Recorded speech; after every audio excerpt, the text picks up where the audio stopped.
We'll ask everybody to find their places, please.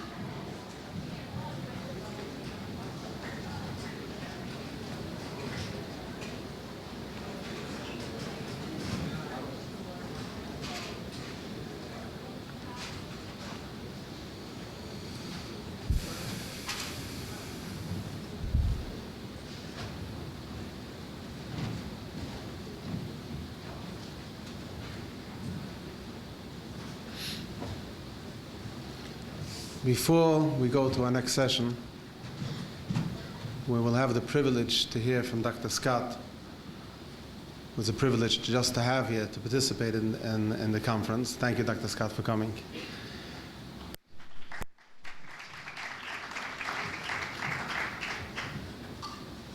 And before I call up Rabbi Unger,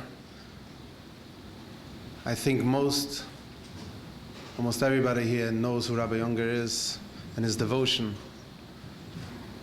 on both sides, on the medical side and the halachic side, how devoted he is.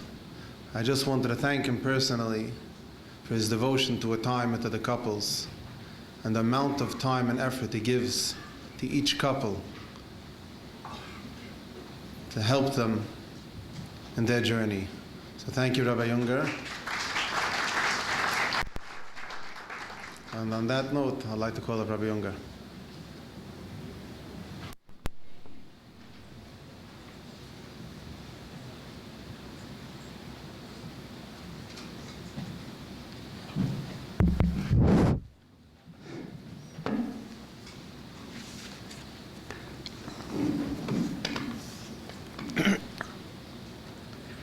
Good afternoon.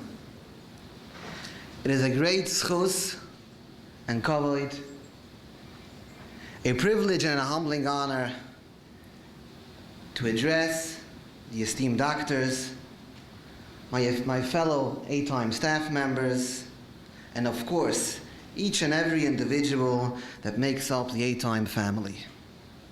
The title and name of today's talk is An Ancient Torah in Modern Times. We were represented this morning with a wellspring of information. Some of us were introduced to new and exciting technological innovations, while others reiterated what modern medicine has to offer. It is absolutely amazing that the Torah that was given to us 3,324 years ago encompasses the answer for every contemporary shaula. To give you an example, for instance, the Gemara in Chagiga brings up, almost in a by the way, a circumstance of a woman conceiving in a hot bath from sperm that was previously there. In Shulchan Aruch, there is a discussion on the yichus status of a child born in this manner. There is even an interesting medrash that states that the daughter of the prophet of the Yirmiyahu Hanavi, the prophet Jeremiah, had a child this way, and he was a great Talmud Chacham and authored a book called Ben Sira. Ben Sira, literally the son of a tub. I can only imagine Talmidei Chachamim and scholars in previous generations raising eyebrows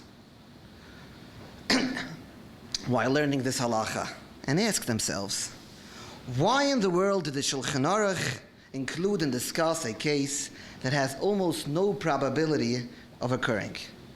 Ad kedei kach, that one of the great poskim, the Mishnah Lamelech, claims, Lo hoya v'lo nivra. It is absolutely impossible and never happened. To further this point, a recently published 4-volume sefer on Shulchan Aruch Even Ezer that didn't omit the slightest detail to comment on, except this halacha, as he seemingly didn't feel and see the importance to comment about a situation that is so unimaginable. As modern medicine evolved and technology such as IUI, IVF, PGD, ICSI, etc. are readily available, the fundamental basis for the poskim to determine the yichus of a child conceived and born through these procedures is based on the above-mentioned puzzling Gemara. It is mind-boggling that a halacha that sounded so far-fetched for generations was in fact a code that was put by Hashgacha Pratius to be the main source of establishing the kashrus of many children born today, thanks to the wonders of modern medicine. Precisely 1 week ago, Klal Yisrael celebrated the Yom Tov Shavuos and unanimously declared Na'aseh v'nishma.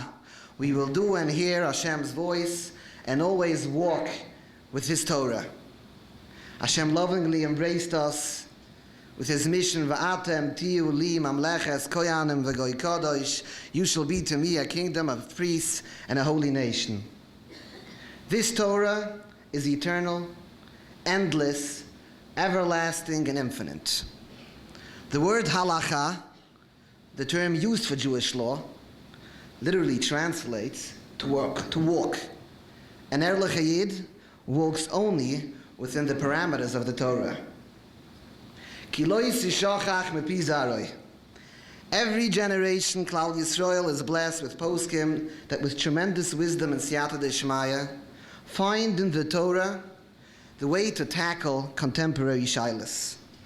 In this generation, Gedolei HaPoskim, including my great Rebbe, Rabbi Landau, that is world-renowned for his deep understanding and vast knowledge in halacha and medicine, have established the protocol that an halacha observant couple should go by. The shilas that are negeya for a couple confronting the maze and confusion of infertility or high-risk OBGYN are complex, difficult, and extensive. To name just a few, thanks. Surgery on the male reproductive organs that is done not in accordance with halacha can have weighty consequences. The shaila of producing a sample for semen analysis or IUI or IVF touches upon an issur that the Shulchan Aruch exclaims that it's chamor mikol isurim shebetoireh, a transgression that is very serious. A question as yichus status is everlasting for many generations. Every person present today has one ultimate desire: to be blessed with healthy children. Healthy children, both physically and spiritually. Children, as Yiddish mamas cry for when they ben shlich and ask for Rebbeinu Shalom Zakeni, Legade El Bonem of Neivonem, Chachomem and Avoinem, Yirei Aleikim Zera Kodesh. Obviously, this blessing can only rest upon children that were born when halacha was adhered at every step of the way. The take-home message from this talk is 3 rules. Ask, ask, and ask again. Every little detail should be discussed with a competent rabbi. No 2 cases are alike. Never assume that if you got a heter or an isser previously, it's the same now. And definitely never rely or compare someone else's case you heard or perhaps you saw on the 8-time forum. The halachas may seem alike, but in fact, in the eyes of the rabbi, the slightest detail could make the difference. I tend to relay a joke. People have misconception about how a rabbinical decision is made. They think that the rabbi has X amount get-out-of-jail pardons, and he dispenses it to the people that daven in his shul, to someone who sends him a nice shalach manis, or perhaps to someone that cries the most. The Rav truly feels along with the pain and suffering, yet evaluates the halacha, what it rules in every individual case.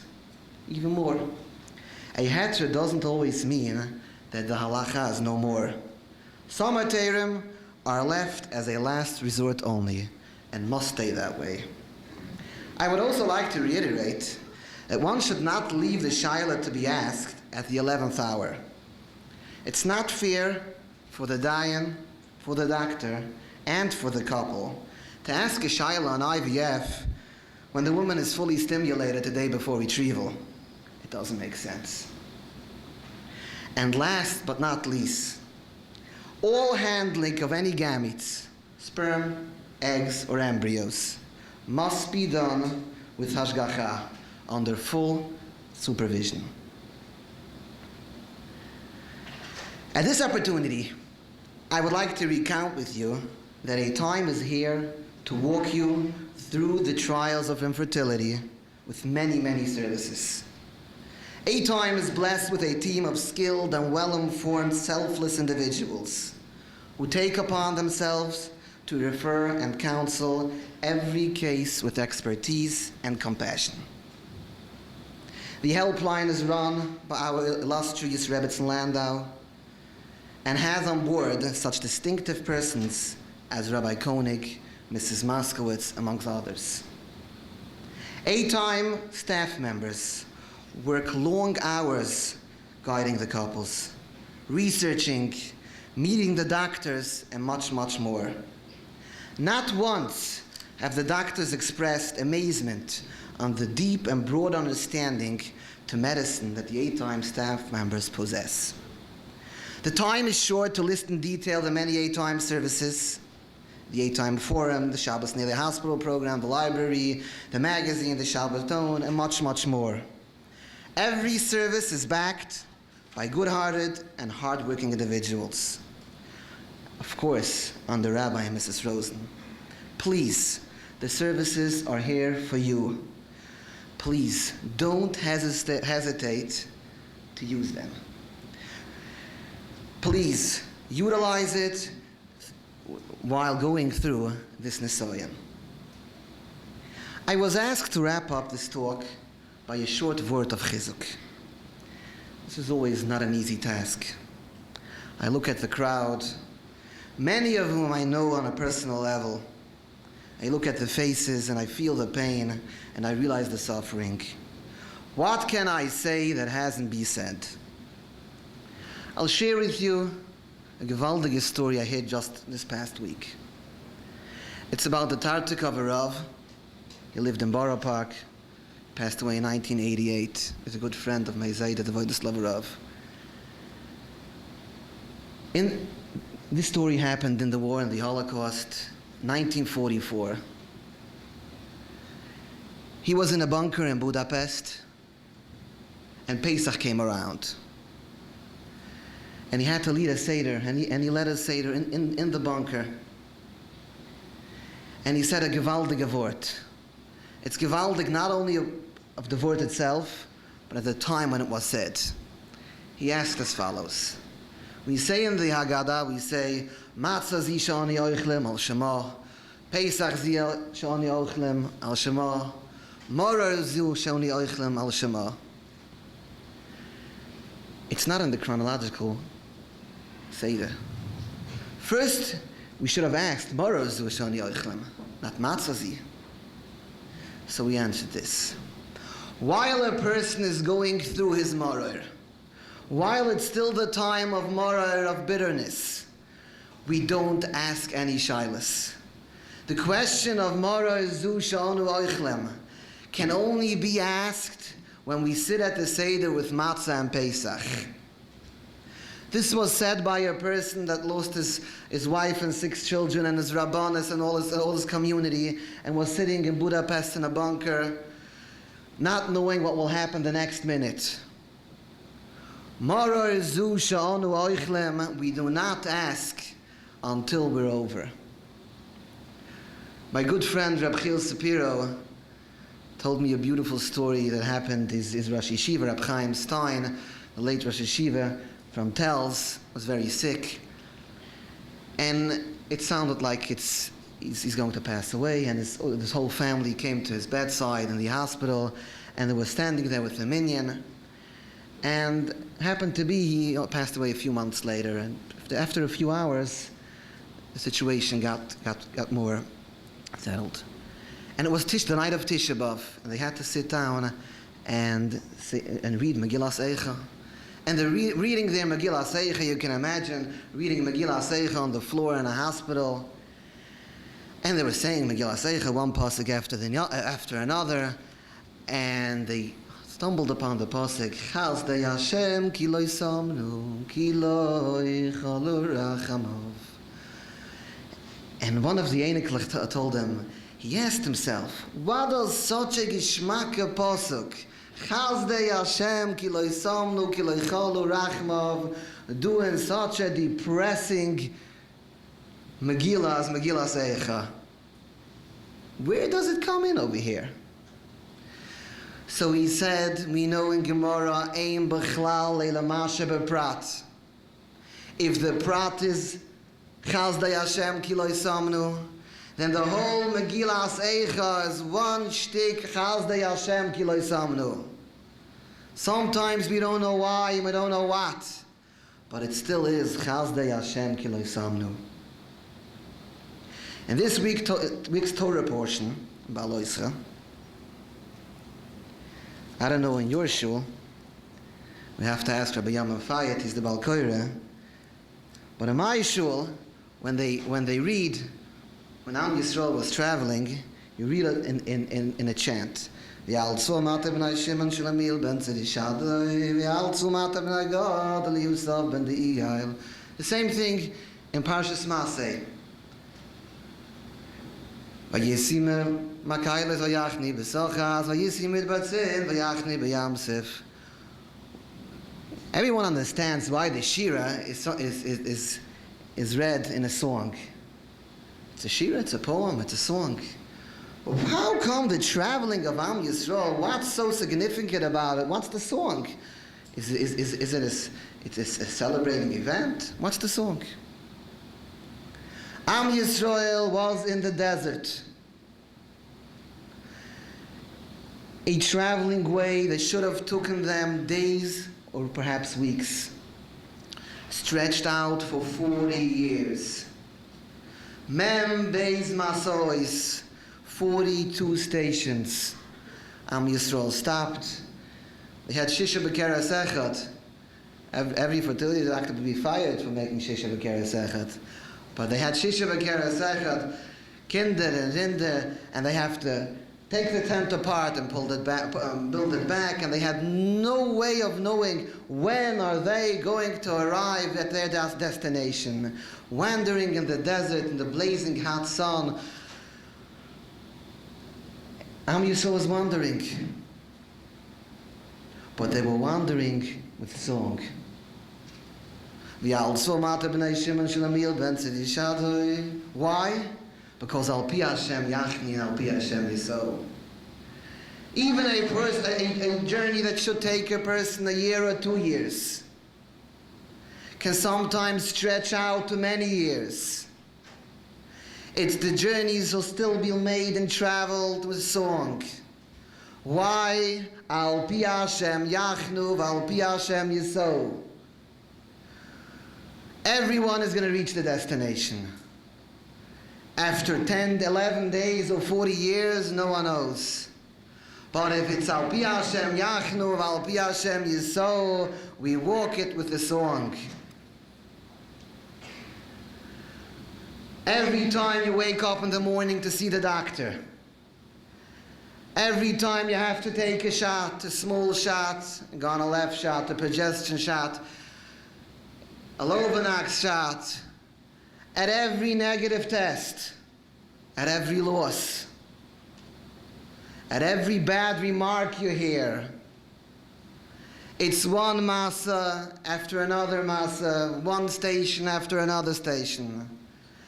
But it's Al Pi Hashem Yachnu, Al Pi Hashem Yisrael, and therefore it should be sang with song. Sometimes you go to Makelas, you come to a gathering, and you walk out Besachas depressed. Some remark someone said, it should still be chanted with song. Al Pi Hashem Yachnu, Al Pi Hashem Yisrael. Each and every one of us will come to the destination. Each and every one of us will enter Israel. It takes time, but we travel with the song. I'd like to finish with a bracha from each and every one. We should be karav bizoiche. Everyone should get to their destination. and Am Yisrael to get to their destination, to Eretz Yisrael. After finishing, I would like to just welcome 3 significant people. No one asked me to do it, but I must do it. My good friend, I'm always amazed at what he does. Rabbi Yankee Stern and Rabbi Yitzchak Elia Englander.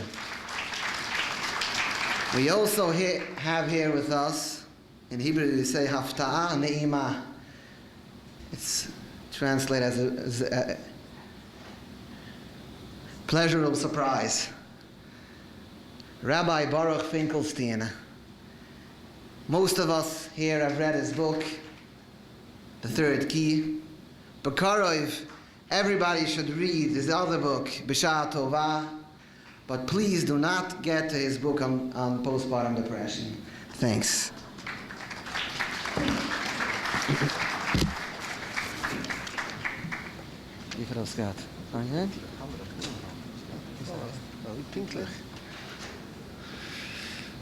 Thank you, Rabbi Junger, for your warm remarks.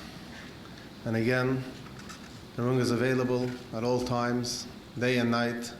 He gives his cell phone out to everybody, and the other people that work in the time are also available.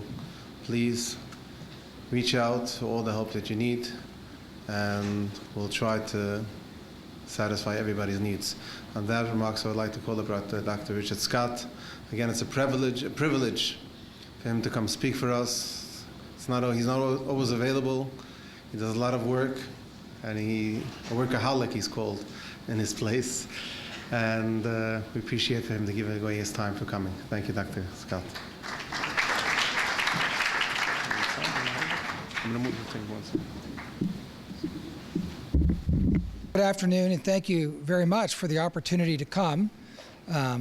I think this is the first time I've had a chance to speak at such a major A-Time conference, and I very much appreciate the opportunity to be here. I feel like my relationship with A-Time has gone on for a long time. The witnesses and the people who have provided supervision in our laboratory, without mentioning names, but there's one young lady in particular I think could be in our group photo every year. She spends a lot of time in our lab and is really a respected member of our team who helps us take good care of our patients, and that's the way we see her.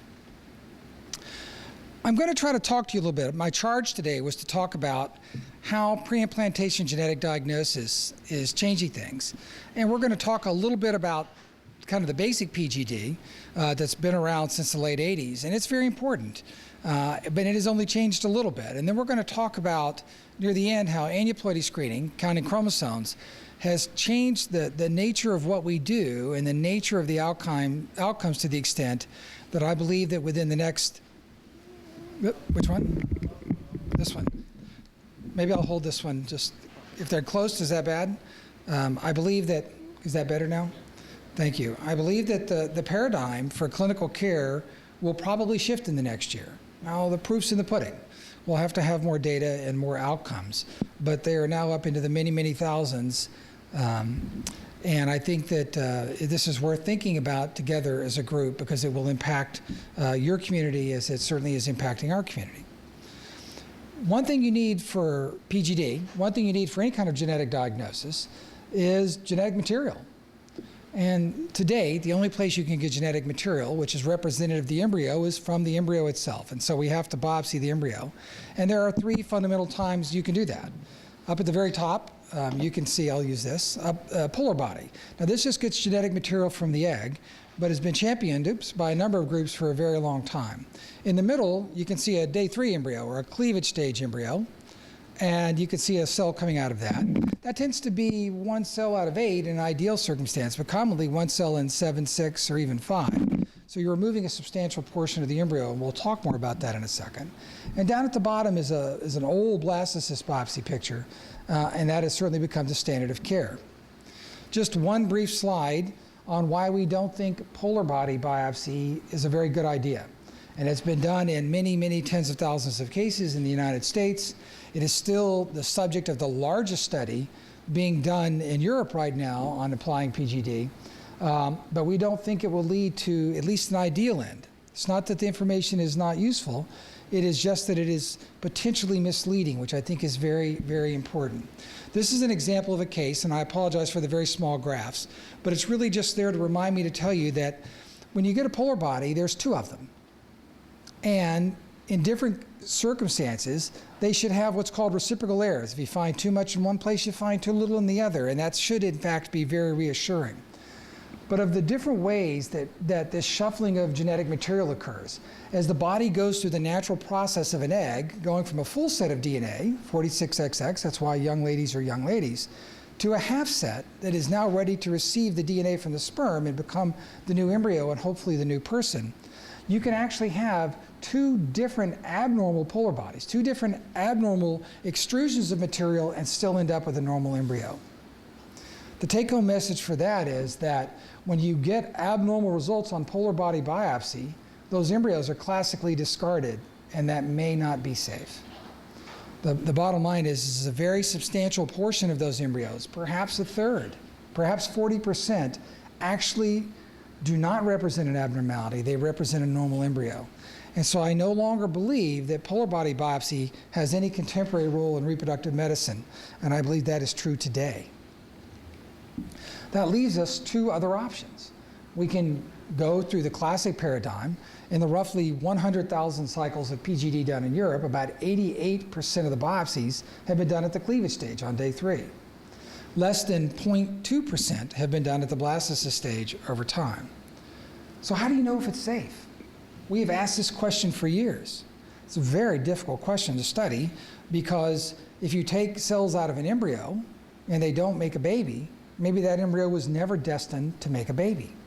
Only a small percentage of embryos actually result in live-born healthy children. Looking at different cycles, looking at different things has been very problematic, but recent advances in genetics have provided us with some very powerful tools. Let me tell you about one study you might find interesting. In this study, we took patients who were willing to participate in our research protocol, and we provided completely routine care, whatever they needed, just routine clinical care to do our very best to help them conceive. And we got to the end of the in vitro process, or the end of the outside of the body process, and we picked 2 embryos that were going to go back for their transfer. We randomly selected one for biopsy. These are day 3 embryos, and we took a cell out, and the other one we did not, and we put them back at the same time. So then the 2 embryos go back in the uterus. So they're, at the time of the transfer, there's one that's been through biopsy and one that has not.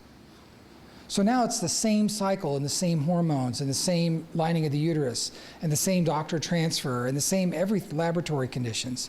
And yet one embryo has had the treatment, biopsy, and one is not, no biopsy, with no use of information now. It's just the biopsy that was done, no results. And then we go back and do DNA fingerprinting and we see what happens to see if implantation occurs. Now if you get twins, they had the same outcome. That's good. That means they're okay. And unfortunately, if that young lady fails to conceive, it's the same outcome for both embryos. But what if you get a singleton? What if you get one baby? If biopsy is safe, you should get about the one that's implanted to biopsy to implant just about as often as the other. It should be roughly evenly divided. And when you do that with day 3 embryos, the answer is it's not evenly divided.